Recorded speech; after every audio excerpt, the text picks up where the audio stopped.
biso filmé bango na kati.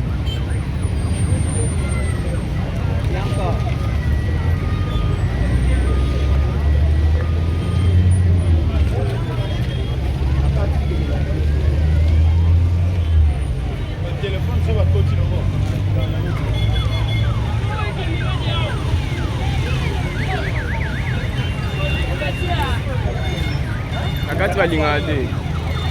Kati balingaka te. Kati okoti.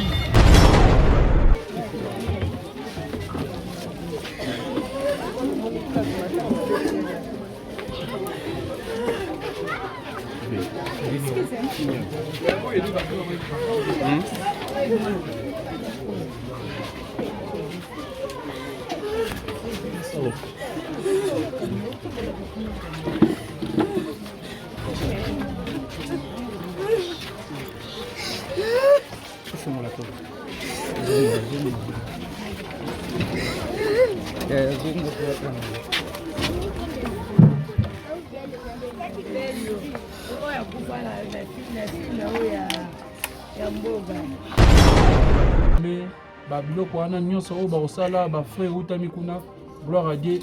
En attendant tosangana moko na biso andimaki déjà andimi quand même que là c'est pas un problème tokoma bandeko andimi kosala yango, il n'y a pas de problème. Merci na ye na moko na biso wana andimi kozwa charge wana en attendant tozwa ba solution. Oui, je sais qu'elle a évité une cité comme on est, mais je merci. Merci na oyo asali. C'est parce qu'elle peut azalaki moko bana ko jouer pe mingi et pas naé. Azalaki moko azalaki pe même oyo na candidat actif azalaki wana, donc merci beaucoup. Et l'autre artiste c'est comédien. Peut-être le dimanche on va confirmer dans nos groupes. Appel ko salama pour un rassemblement na biso nyonso to solo là parce que moko kati na biso awuti kotika biso. La famille biologique prime bakolo mutu bango wana biso toya na deuxième de bande ko na musala.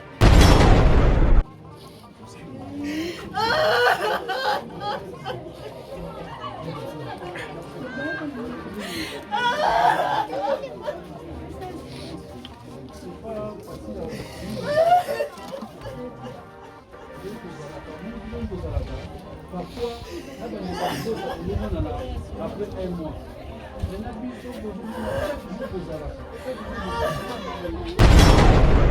Oui, comme on a dit, ici nous sommes, on a sa fille est née là.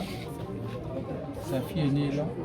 Ah, actuellement, nous avons un petit frère propre. Et Bruno Mukoko. Venez Bruno. C'est son petit frère. Bruno Mukoko vient de recevoir Bissoawa. En attendant, là, la mère des enfants, il y a un Bisso, Richard Mukoko. Il va recevoir Bissoawa.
Merci quand même Nengue Boye pour assister Bissoa. Parce qu'ils ont un moment où il s'est monté, ils ont un moment à passer. La corporation des artistes et comédiens est choquée parce que nous venons de perdre l'un de nous. À la personne, il y a Richard Mukoko. Richard Mukoko qui n'est pas une personne à présenter. Hein. C'est un artiste comédien de renom. C'est aujourd'hui le matin, dans les réseaux sociaux pour apprendre la publication en décommand comme vélo qu'il venait de casser la pipe. C'est une photo comme pour se rassurer.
Plus, babakisi ke soki mikolo koya soki ke baartiste comédien basepeli badeplace yango ekende na morgue ya cinquantenaire, ya pas de problème. Donc wana maloba oyo libota yebisi biso.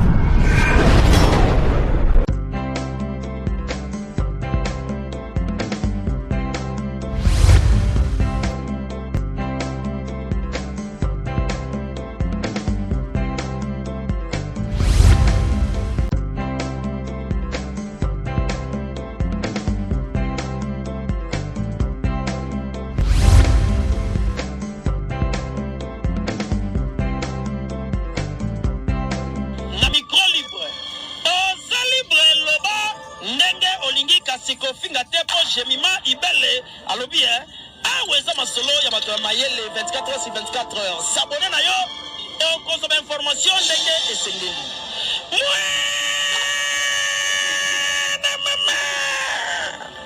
Ya biso na bino 24 heures ya information ya culture na biso kaka awa na micro libre et pas ya Jemima Ibele.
Tiens, pour elle, c'est l'histoire.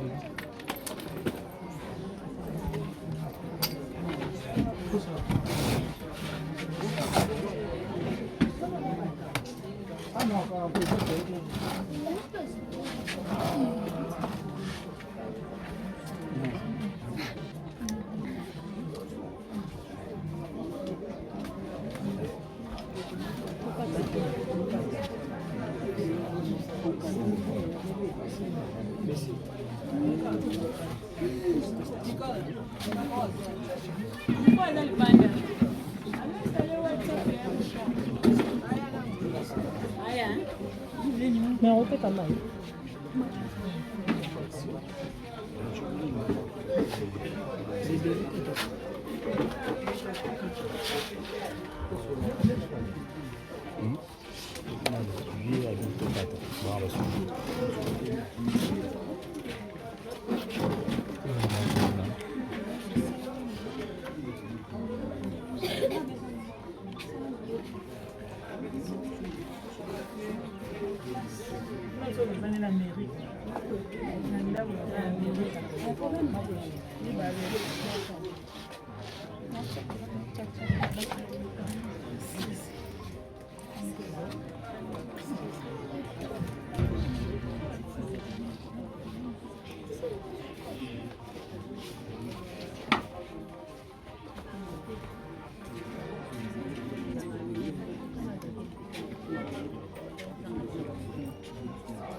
Ok, na moto.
Chers amis de la presse, merci quand même de pour assister parce qu'ils ont un moment où il y a ils ont un moment à passer.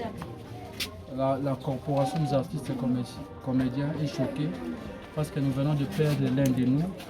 À la personne, il y a Richard Mokoko. Richard Mokoko qui n'est pas une personne à présenter. Hein. C'est un artiste comédien de renom. C'est aujourd'hui le matin, dans les réseaux sociaux, pour apprendre la publication de comment qu'il venait de casser la pipe. Oui, ici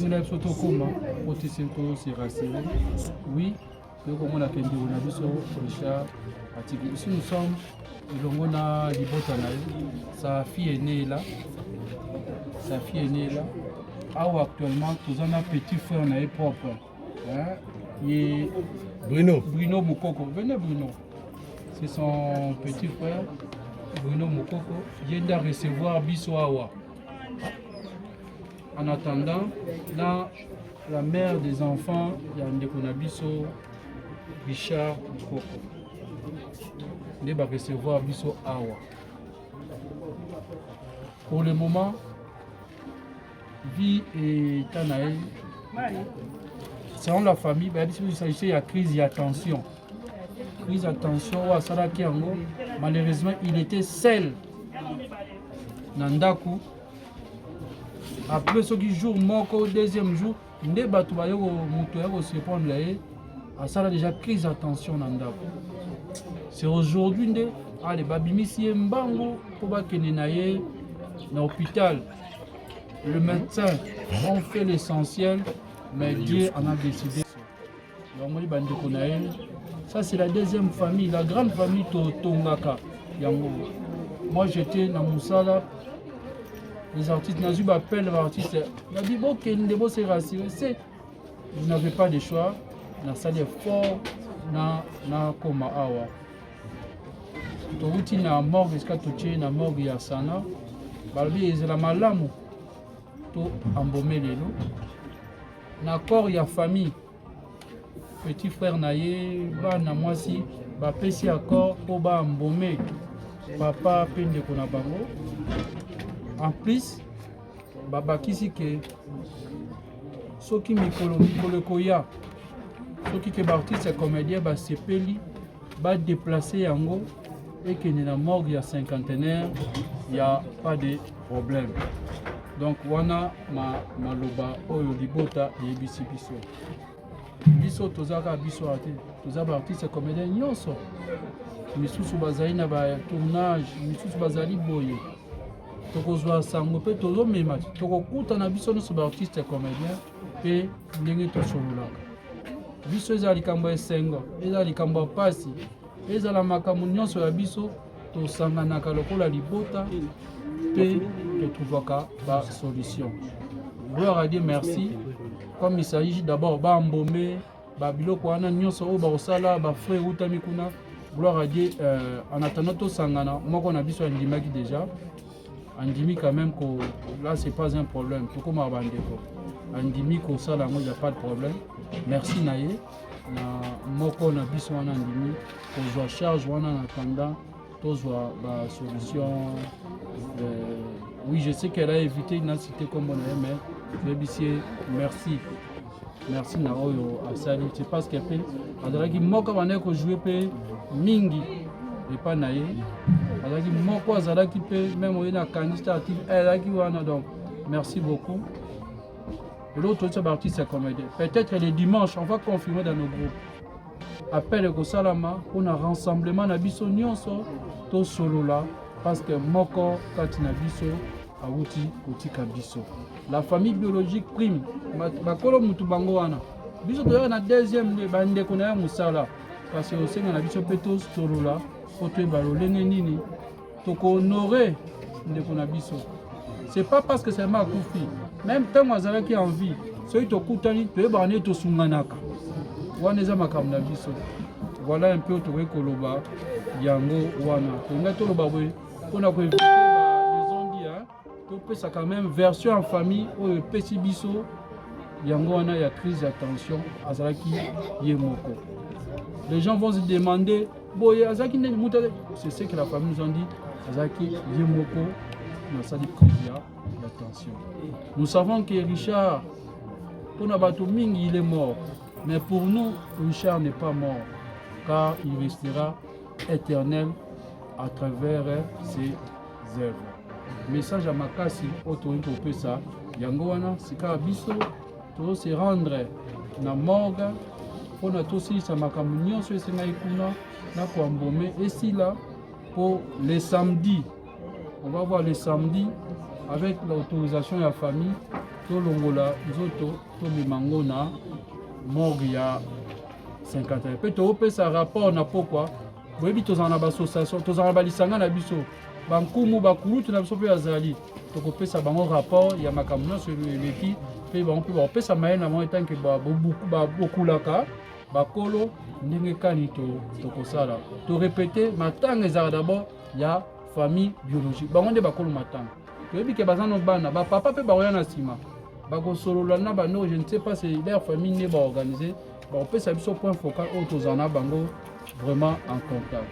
Voilà une fois de plus. Nous combat d'artistes et comédiens pour présenter la condoléance na biso na libota na biso Richard et Yabara Naye Mobile.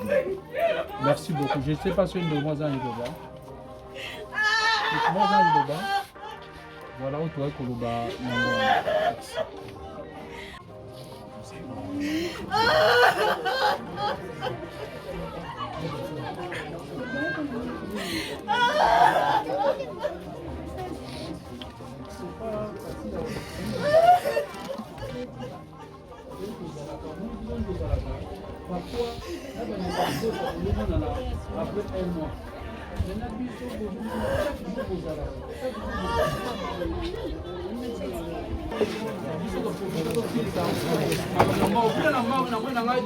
La caméra vraiment parce que il a pété dans le bas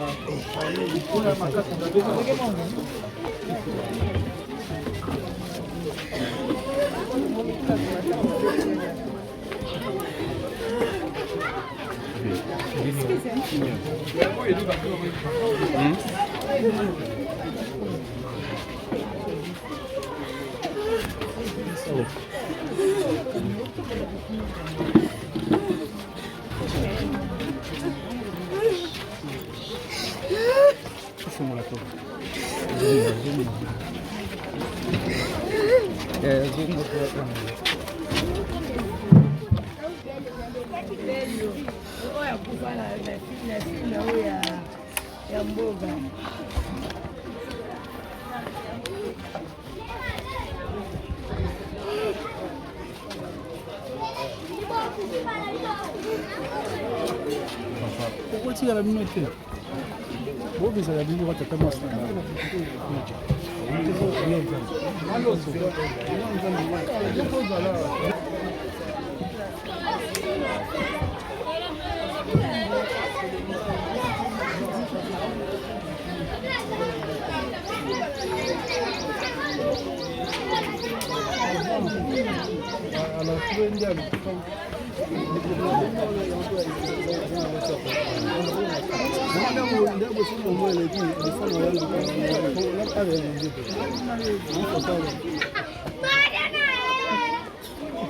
Basta bosu na biso ha.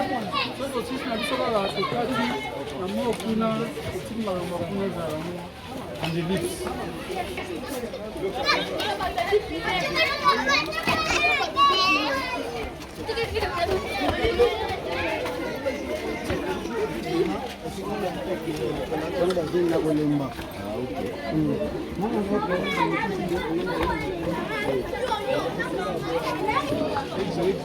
Oh, tata, wana yo.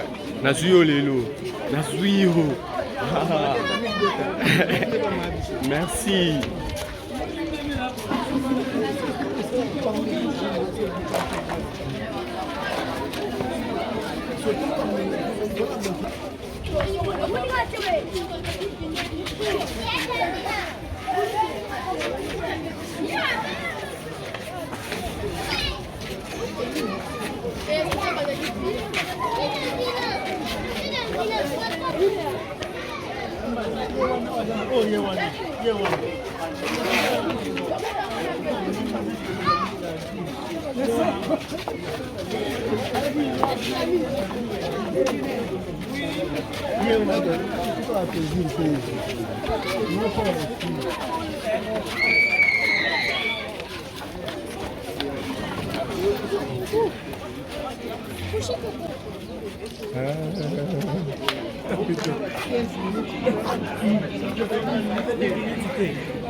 L'autosie routière.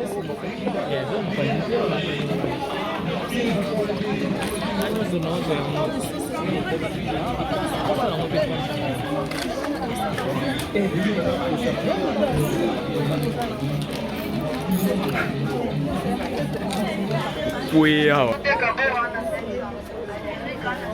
heureusement na kuti mera ngoba to mais on a raté na édition de demande comment ça va faire na ko yo pina tina makada mama na édition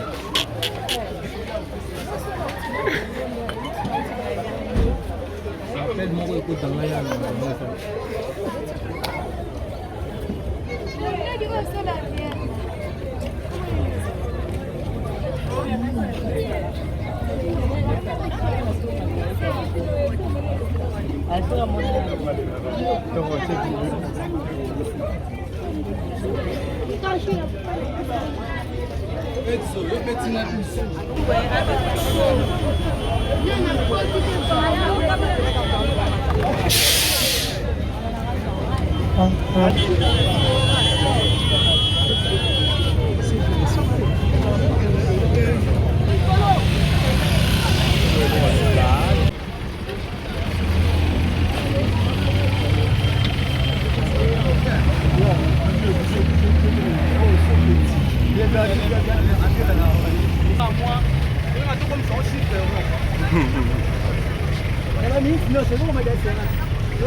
bande va filmer.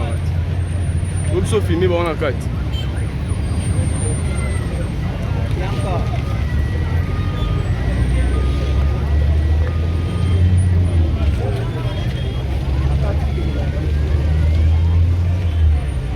téléphone ça va continuer.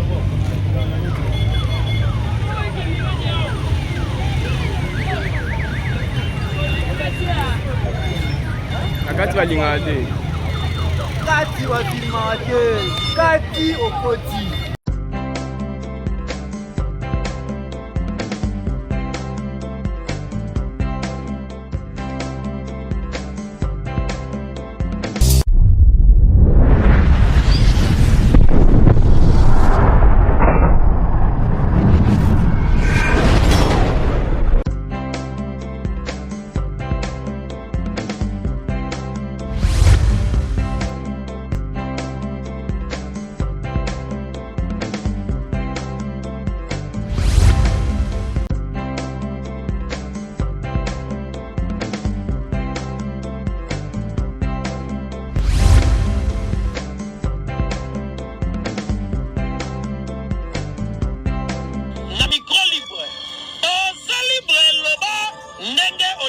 Sikofinga tepo jemima ibele alobi aweza masolo ya bato ya mayele 24 heures sur 24 heures. S'abonner na yo et consomme information ndenge esengeli.